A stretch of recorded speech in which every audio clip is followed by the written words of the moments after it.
विद्यार्थी मित्रों जो विडियो आँखों देखातो होय तो सेटिंग में जईने क्वॉलिटी में जईने हायर पिक्चर क्वॉलिटी अथवा 720 पिक्सल पर क्लिक कर नाखवानुं एटले तमारो विडियो एकदम क्लीन देखाशे। विद्यार्थी मित्रों welcome to YouTube channel D Solution. आज आपणे जोवानुं छे धोरण 8 में हिंदी नी आइडियल स्वाध्याय पोथी में सत्र 1 नो चौथो पाठ छे उठो धराके अमर सपूतो। समूह गान छे जेना लेखक छे द्वारिका प्रसाद माहेश्वरी। आज आपणे जोवानुं छे। विडियो गमे तो लाइक करजो, शेर करजो, कमेंट करजो और तमारा बीजा मित्रों होय तो एने पण तमे जरूरथी शेर करजो। ने वधारे विडियो जोवा होय तो प्लेलिस्ट में जईने पण तमे जोई शको छो। चलो तो पाठनी आपणे करीए शरूआत। उठो धराके अमर सपूतो। चलो एमां सौथी पहेला आवे छे विकल्प। एमां पहेलुं छे कवि ने किसे उठने को कहा है तो जवाब आवशे ए अमर सपूतों को। पछी बीजुं छे उठो धराके अमर सपूतो काव्य का प्रकार क्या है तो जवाब आवशे बी संघ ज्ञान। एटले संज्ञान एटले समूह ज्ञान बधा साथे गाई शके तेवुं। पछी त्रीजुं कवि किस में नई मुस्कान भरना चाहते हैं तो जवाब आवशे ए सुमनो। पछी चौथुं कवि किस में मंगलमय ध्वनि गुंजित करना चाहते हैं तो जवाब आवशे सी जग के उद्यान में। पछी पांचमुं सत सत दीपक जला खाली जगह के नवयुग का आह्वान करो तो जवाब आवशे ए ज्ञान। पछी आगळ आवे छे बीजो प्रश्न रिक्त स्थानों की पूर्ति कीजिए। अमर सपूत पुनः नया निर्माण करेंगे। पछी बीजू गुलामी के बाद आज़ादी का सवेरा हुआ है। पछी त्रीजू देशवासियों में विचारों की किरणें फैल रही है। पछी चौथुं लोगों के मन में उमंगे है और हौसलों की नई लहरें है। पछी पांचमुं आज देशवासी खुलकर सांस ले रहे हैं। पछी छठुं युग युग के मुरझे सुमनों में नई मुस्कान भरो। पछी सातमुं डाल डाल पर बैठ विहग कुछ नए स्वरों में गाते हैं। पछी आठमुं नूतन मंगलमय ध्वनियों से गुंजित जग उद्यान करो। पछी आगळ आवे छे त्रीजो प्रश्न निम्नलिखित प्रश्नों के एक दो वाक्य में उत्तर लिखिए। चलो एमां आवे छे आपणो पहलो प्रश्न स्वतंत्रता के बाद कैसी रात बीत गई है तो कि स्वतंत्रता के बाद गुलामी की रात बीत गई है। पछी बीजू स्वतंत्रता के पहले किसका अंधेरा था तो कि स्वतंत्रता के पहले गुलामी की परतंत्रता का अंधेरा था। पछी त्रीजू आज़ादी के बाद सभी लोग अपने जीवन में किसका अनुभव कर रहे हैं तो कि आज़ादी के बाद सभी लोग अपने जीवन में नए प्रकाश का अनुभव कर रहे हैं। पछी चौथुं पक्षी और भंवरे क्या कर रहे हैं तो कि पक्षी नए स्वरों में गीत गा रहे हैं और भंवरे गुंजार करते हुए मस्ती से मंडरा रहे हैं। पछी पांचमुं नवयुग की नूतन वीणा में कवि ने क्या क्या भरने को कहा है तो कि नवयुग की नूतन वीणा में कवि ने नए राग और नए गान भरने को कहा है। पछी छठुं कली कली कहाँ खिली हुई है तो कि कली कली उद्यान में खिली हुई है। पछी सातुं आज़ादी के सूरज की रोशनी से भारत माता का शरीर कैसा लगता है तो कि आज़ादी के सूरज की रोशनी से भारत माता का शरीर सुनहरा लगता है। पछी आगळ आवे छे आठमुं नूतन मंगलमय ध्वनियों से किसे गुंजित करना है तो कि नूतन मंगलमय ध्वनियों से जगरूपी उद्यान को गुंजित करना है। पछी नवमुं छे कवि किस में नया राग और नया गान भरना चाहते हैं तो कि कवि नए युग की वीणा में नया राग और नया गान भरना चाहते हैं। पछी 10मुं कवि ने सरस्वती का पावन मंदिर किसे कहा है तो कि कवि ने विद्यालयों को सरस्वती का पावन मंदिर कहा है। पछी 11मुं कवि ने किसे शुभ संपत्ति कहा है तो कि कवि ने सभी विद्याओं को शुभ संपत्ति कहा है। सरस्वती का पावन मंदिर भी शुभ संपत्ति है। पछी 12मुं सरस्वती के पावन मंदिर के रक्षक और पुजारी कौन है तो कि देश के बच्चे सरस्वती के पावन मंदिर के रक्षक और पुजारी है। पछी 13मुं कवि नई मुस्कान कहाँ देखना चाहते हैं तो कि कवि जो पुष्प मुरझा गए हैं उन पर नई मुस्कान देखना चाहते हैं।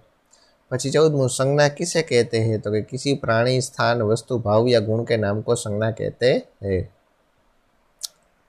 पछी 15मुं छू संज्ञा के कितने और कौन कौन से प्रकार है तो कि संज्ञा के 5 प्रकार है। पहलू व्यक्तिवाचक संज्ञा, बीजू जातिवाचक संज्ञा, त्रीजू भाववाचक संज्ञा, चौथुं द्रव्यवाचक संज्ञा और पांचमो समूहवाचक संज्ञा। पछी आगळ आवे छे चौथो प्रश्न निम्नलिखित प्रश्नों के उत्तर लिखिए। एमां पहेलुं छे देश की आज़ादी के बाद देशवासियों में क्या क्या बदलाव आया अपने शब्दों में लिखिए।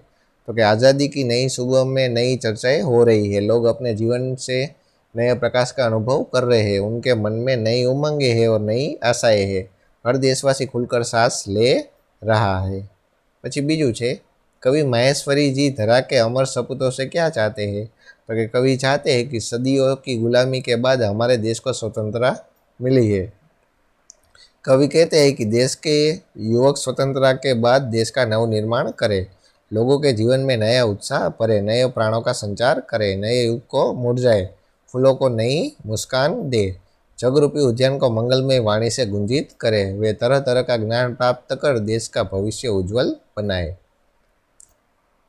પછી આગળ આવે છે ત્રીજું, कवि ने देश के सपूतों को क्या संदेश दिया है? तो कवि ने देश के सपूतों को पुनः नया निर्माण करने के लिए और मनुष्य के जीवन में नई स्फूर्ति और नए प्राण भरने के लिए कहा है। जो फूल मुरझाने लगे हैं उन्हें नई मुस्कान देने और वीणा में नया राग और नया गान भरने के लिए कहा है। પછી આગળ આવે છે ચોથું, हमारी राष्ट्रीय संपत्ति कौन कौन सी है, उसकी सुरक्षा के लिए आप क्या क्या कर सकते हैं? तो कि पुरातत्व संबंधी इमारत એટલે કે જૂનવાણી બધી ઇમારતો હોય એ, वन अभयारण्य, नदियाँ, राष्ट्रीय राजमार्ग, बस रेलवे स्टेशन, बस रेलगाड़ी आदि हमारी राष्ट्रीय संपत्ति है। उसकी सुरक्षा के लिए हमें ये मुद्दों पर ध्यान रखना चाहिए। तो कि पुरातत्व संबंधी इमारत को नुकसान नहीं पहुंचाना चाहिए, वन अभयारण्यों में सुरक्षित जानवरों का शिकार नहीं करना चाहिए, हमें लोगों को नदियों के पानी का अपव्यय करने से रोकना चाहिए, राष्ट्रीय राजमार्गों पर हमें कूड़ा कचरा नहीं डालना चाहिए, हमें बस रेलवे स्टेशन और गाड़ियों में स्वच्छता का ध्यान रखना चाहिए। પછી પાંચમું છે, देश के नवनिर्माण के लिए आप क्या क्या करना चाहेंगे? विद्यार्थी પોતાની પરિસ્થિતિ અનુસાર લખે। તો આ પ્રશ્ન તમારે એક જાતે લખવાનો છે। પછી છઠ્ઠું છે, उठो धरा के अमर सपूतों कविता में कौन कौन सी बातें हैं जिन्हें तुम अपने जीवन में उतारना चाहोगे? तो कि इस कविता में से यह बातें अपने जीवन में उतारूंगा। मैं अपने देशवासियों को अपना मानकर उसे सुख दुख में मदद करूंगा। मैं पढ़ लिख कर अपना ज्ञान का उपयोग देश की सेवा में करूंगा। मैं अपने लिए नहीं बल्कि देश के लिए जीकर ऐसे कार्य करूंगा जिसकी प्रतिष्ठा बढ़े। मैं सदा अपने देश और देशवासियों से प्रेम शांति से व्यवहार करूंगा और उसकी रक्षा में कभी पीछे नहीं हटूंगा। પછી આગળ આવે છે પાંચમું, કાવ્ય પંક્તિઓ પૂર્ણ કીजिए। ચાલો, उठो धरा के अमर सपूतों पुनः नया निर्माण करो, जन जन के जीवन में फिर से नव स्फूर्ति नव प्राण भरो। પછી આગળ આવે છે બીજી કાવ્ય પંક્તિ, नई प्रात है नई बात है नई किरण है ज्योत नई, नई उमंगे नई तरंगे नई आस है सांस नई। પછી ત્રીજું છે, कली कली खिल रही इधर वह फूल फूल मुस्काया है, धरती माँ की आज हो रही नई सुनहरी काया है। પછી ચોથું છે, सरस्वती का पावन मंदिर शुभ संपत्ति तुम्हारी है, तुमसे से हर बालक इसका रक्षक और पुजारी है। चलो પછી આગળ આવે છે છઠ્ઠો પ્રશ્ન, निम्नलिखित शब्दों के समानार्थी शब्द दीजिए। એમાં પહેલું છે નિર્માણ, તો કે રચના, પ્રાય એટલે કે અક્ષર, ઉદ્યાન એટલે કે બાગ, આહવાન એટલે કે ચુનૌતી, સ્ફૂર્તિ એટલે કે ઉત્સાહ, સુમન એટલે કે ફૂલ, સતસત એટલે કે સો સો। પછી આગળ આવે છે સાતમો પ્રશ્ન, વિલોમ શબ્દ દીજીએ એટલે કે વિરોધાર્થી શબ્દ। ચાલો, ધરતીનું વિરોધી ગગન, ઉઠનાનું વિરોધી બેઠના, નયાનું પુરાના, જીવનનું મૃત્યુ, પ્રાતનું સંધ્યા, ફૂલનું કાંટે, પવિત્રનું અપવિત્ર, અશુભનું શુભ, રક્ષકનું ભક્ષક, જ્ઞાનનું અજ્ઞાન। चलो પછી આગળ આવે છે આઠમો પ્રશ્ન, वाक्यों में से संज्ञा ढूंढकर संज्ञा और उसका प्रकार लिखिए। ચાલો, આમાં પેલું છે રમેશ દોડ રહા હે। તો ચાલો, તો આમાં સંજ્ઞા કઈ થઈ છે? રમેશ। તો રમેશ શું થાય? તો કે વ્યક્તિવાચક સંજ્ઞા। પછી બીજું છે ગાય બેઠી હે, આમાં સંજ્ઞા થઈ છે ગાય, તો એમાં થઈ છે જાતિવાચક સંજ્ઞા। પછી ત્રીજું, નયન ભય કે કારણ જંગલ में नहीं गया, તો આમાં કઈ કઈ સંજ્ઞા આવશે? એક તો નયન આવશે, તો નયન કઈ થઈ છે? તો કે વ્યક્તિવાચક સંજ્ઞા થઈ છે। પછી ભય, તો ભય કઈ સંજ્ઞા થઈ છે? તો કે ભાવવાચક સંજ્ઞા। અને જંગલ, તો એ થઈ છે જાતિવાચક સંજ્ઞા।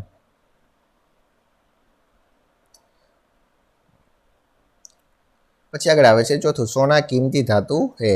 તો ચાલો, આમાં બે સંજ્ઞા થઈ છે, એક સોના અને એક આવશે ધાતુ। તો ચાલો, સોના દ્રવ્યવાચક સંજ્ઞા થઈ છે અને ધાતુ જાતિવાચક સંજ્ઞા।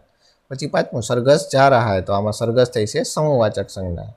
પછી છઠ્ઠું, ગંગા પવિત્ર નદી હે, તો આમાં બે આવી સંજ્ઞા, ગંગા અને નદી। તો ગંગા થઈ છે વ્યક્તિવાચક સંજ્ઞા અને નદી થઈ છે જાતિવાચક સંજ્ઞા।